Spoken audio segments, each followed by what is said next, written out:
मुस्लिम धर्म की प्रचार करने वाली संस्था तबलीगी जमात की सीख के प्रभाव में आकर कट्टरपंथी बनने और हत्या जैसी संगीन वारदात के आरोप लग रहे हैं। अब आपको दिखाते हैं 21 जून की रात आखिर कैसे हुई थी उमेश कोल्हे की हत्या और कैसे सीसीटीवी में मिले सुरागों के जरिए जांच एजेंसी हत्यारों की उस कट्टरपंथी टोली तक पहुंची। उस रात पत्नी और बेटे के सामने उमेश कोल्हे की हत्या हुई थी। हत्यारे उमेश कोल्हे पर धारदार हथियार से हमला करके फरार हो गए थे और जब उमेश बेटे उनके पीछे से पहुंचे थे तो सड़क पर पिता को खून में लथपथ ही देखकर वो रो पड़े थे।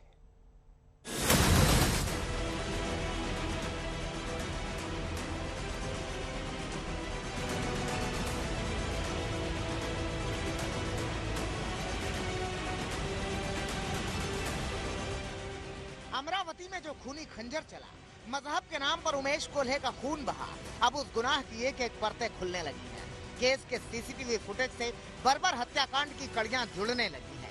एनआईए की जांच के बीच ये सबसे सनसनीखेज वीडियो सबूत आज तक के हाथ लगा है, जिसमें हत्यारे उमेश कोल्हे पर चाकू से हमला करते नजर आ रहे हैं। तस्वीरें भले ही कुछ धुंधली हों, लेकिन इन तस्वीरों में कट्टरवाद का वो जहर साफ नजर आ रहा है, जिसने महज एक सोशल मीडिया पोस्ट के चलते उमेश कोल्हे की जान ले ली। धुंधली तस्वीरों में दिख रहे ये आरोपी शोएब, शमीम और अतीक बताए जा रहे हैं। मर्डर केस में मिले एक और सीसीटीवी फुटेज में तीनों आरोपी उमेश कोल्हे का कत्ल करने के बाद बाइक से फरार होते नजर आ रहे हैं। अब तक अमरावती मर्डर केस में 3 सीसीटीवी फुटेज सामने आ चुके हैं, जो इस बात का सबूत दे रहे हैं कि किसी प्लानिंग के साथ हत्या की इस वारदात को अंजाम दिया गया। 21 जून को 7 में से 3 आरोपी उमेश कोल्हे की दुकान के पास खड़े थे। बाकी 4 आरोपी उमेश के बारे में पल पल की जानकारी दे रहे थे।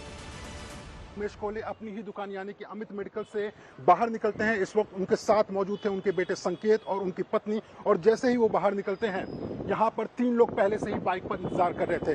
ये यहाँ पर तीनों जो मौजूद थे वो थे तौफीक, मुदस्सर और शाहरुख। और जैसे ही उमेश कोल्हे अपने बेटे और पत्नी के साथ बाहर निकलते हैं, शाहरुख अपना फोन निकालता है।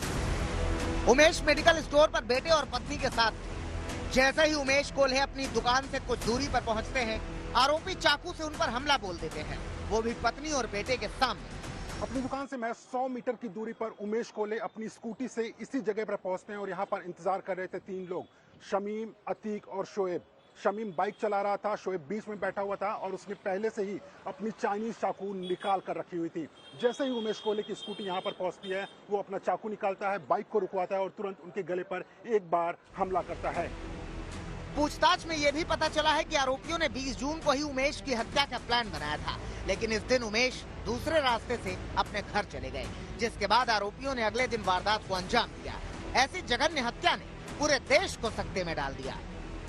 आज तक को मिली जानकारी के मुताबिक नुपुर शर्मा के समर्थन वाला मैसेज उमेश कोल्हे ने ब्लैक फ्रीडम नाम के व्हाट्सएप ग्रुप में 14 जून को 7:57 पर डाला था। व्हाट्सएप ग्रुप में उमेश कोल्हे का नाम दामित मेदी के नाम से सेव था। आरोप है कि इस पोस्ट का स्क्रीनशॉट लेकर वेटनरी डॉक्टर यूसुफ खान ने दूसरे ग्रुप और पर्सनल व्हाट्सएप पर डाला। यूसुफ खान नाम ग्रुप के डॉक्टर यूसुफ सर के नाम से सेव हुआ था। यूसुफ के जरिए उमेश का पोस्ट आतिफ, शोएब, इरफान शेख और अन्य लोगों तक पहुंचा, जिसके बाद इरफान ने बाकी आरोपियों के साथ उमेश की हत्या की साजिश रच डाली। अब एनआईए सभी सबूतों की पड़ताल कर रही है। उमेश की हत्या के पीछे बड़ी साजिश का पता लगा रही है। आपको भी कभी शुरुआत में लगा नहीं था कि नुपुर शर्मा का समर्थन करने की ऐसा हो सकता है? नहीं, कभी आपको लगा नहीं, मेरे को कुछ पता ही नहीं था वो किस में क्या हुआ है क्या नहीं। पहले तो हम लोग ही शौक में थे।